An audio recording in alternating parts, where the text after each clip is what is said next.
Et coucou, j'espère que vous allez bien. On se retrouve aujourd'hui pour parler de communication. On entend partout que la communication est le pilier numéro 1 de la réussite d'un couple, que c'est grâce à la communication qu'un couple réussit, fonctionne et perdure avec le temps. Et moi, je ne crois pas.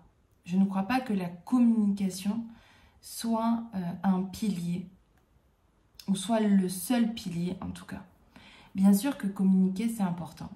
Et je me suis bien rendu compte que nous avions du mal à discuter parfois, que nous n'avions pas appris à parler de soi, à parler de ses émotions, etc., etc.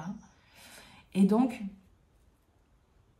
le faire était important pour ne pas faire des interprétations, pour ne pas supposer ce qu'il se passe chez l'autre. Mais ce que je me suis aussi rendu compte à force d'expérience, c'est que parfois et souvent, je poussais à la communication. Et ça, c'est dévastateur en fait dans un couple. Je t'explique mon expérience, peut-être que ça résonnera avec la tienne. Et tu comprendras donc peut-être pourquoi tu vas vivre des disputes si tu te disputes, s'il y a des communications trop forcées dans ta relation. En fait, ce que je me suis aperçue, c'est que au moment où il y avait une incompréhension, parce que en fait, tu vas communiquer. Pourquoi on va communiquer et pourquoi on va un peu forcer entre guillemets la communication, c'est parce que on sent qu'il y a un désaccord, qu'il y a une incompréhension, et là, notre cerveau nous fait croire, par rapport à tout ce qu'on a entendu, par rapport à tout ce qu'on nous a dit, qu'il fallait surtout pas qu'il y ait d'incompréhension dans le couple.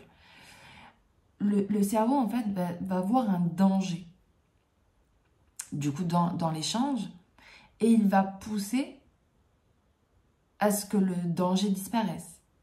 Et on lui a appris que pour éviter le danger de l'incompréhension et de la dispute, il fallait que les mots soient dits, que les émotions soient verbalisées, que les choses soient dites clairement. Et donc, ce qu'on va faire, très naturellement, c'est qu'on va forcer l'autre à s'exprimer. On va forcer l'autre à parler alors qu'il n'est peut-être pas prêt. Peut-être qu'il n'était pas forcément nécessaire d'aller creuser à ce moment-là. Et ce forcing va entraîner la dispute. Et peut-être la sensation de rejet où la personne va nous rejeter ou va nous montrer du doigt, peu importe. Parce que justement, on va forcer à des endroits où on n'avait pas à forcer. Et pourquoi du coup la communication n'est pas un pilier, ou n'est vraiment pas le seul pilier?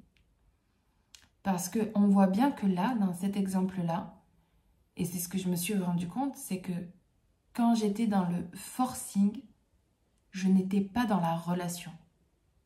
Quand je poussais à communiquer, j'oubliais ce que mon partenaire vivait. Et je vais te donner un exemple qui est très simple. Les hommes, beaucoup d'hommes, ont été élevés à « les petits garçons ne pleurent pas ». On ne pleure pas, les garçons. Donc, les hommes, enfin les petits garçons qui sont devenus des hommes aujourd'hui, ont appris à faire taire leurs émotions, à ne pas rentrer en lien avec leurs émotions, et donc ont pris comme habitude pour pouvoir être aimés, parce que c'est comme ça qu'on leur a appris, c'est-à-dire fais taire tes émotions, comme ça tu seras un homme, et en fait en gros c'est comme ça que je vais t'aimer. Donc pour être aimé, les hommes ont appris à faire taire leurs émotions. Et aujourd'hui, on leur demande de parler de leurs émotions.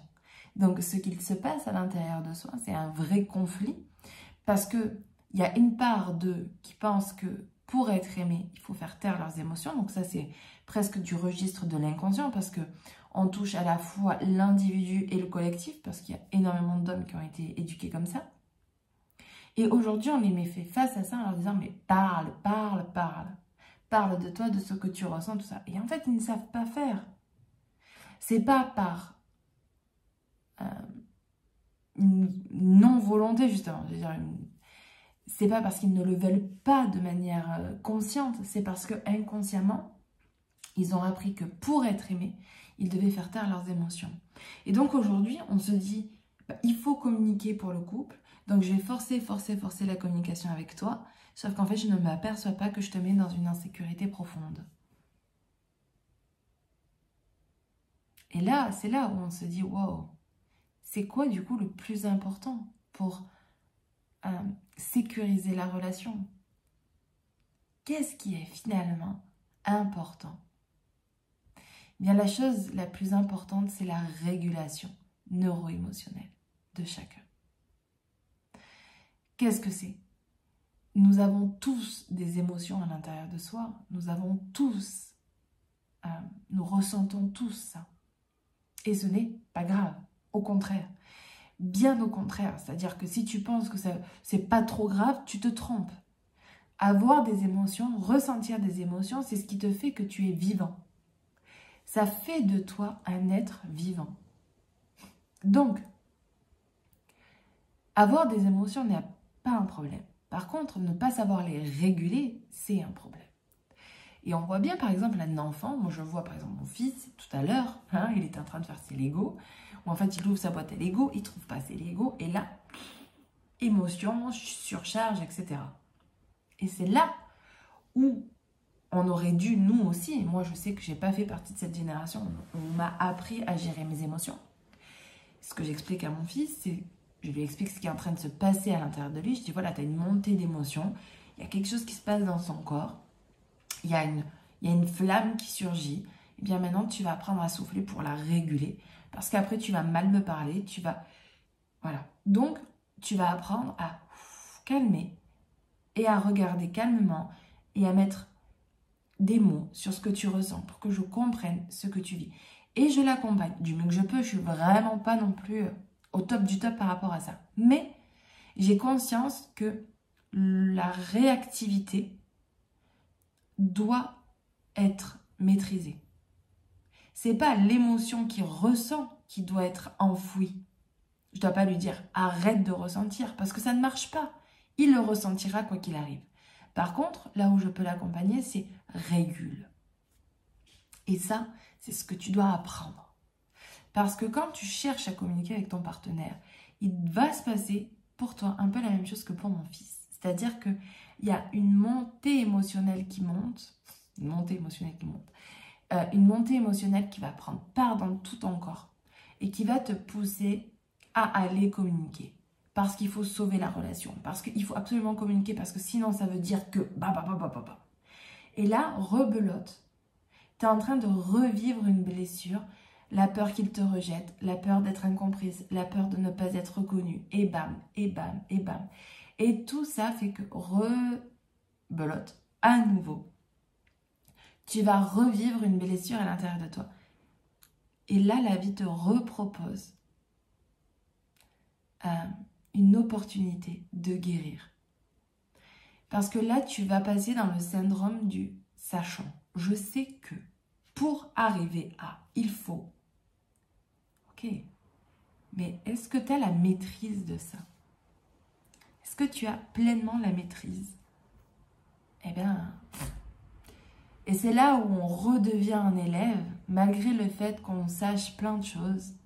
Eh bien, on va redevenir un élève parce que pousser la communication quand notre partenaire n'est pas prêt, pousser la communication sous principe que, sous justification que c'est bon pour la relation, alors que je ne prends pas du tout en considération la personne avec qui je veux communiquer, ça montre qu'il y a encore un déséquilibre à l'intérieur de moi, qu'il y a encore une blessure qui est en train de ressurgir et qui montre que je n'ai pas du tout appris à réguler mes émotions.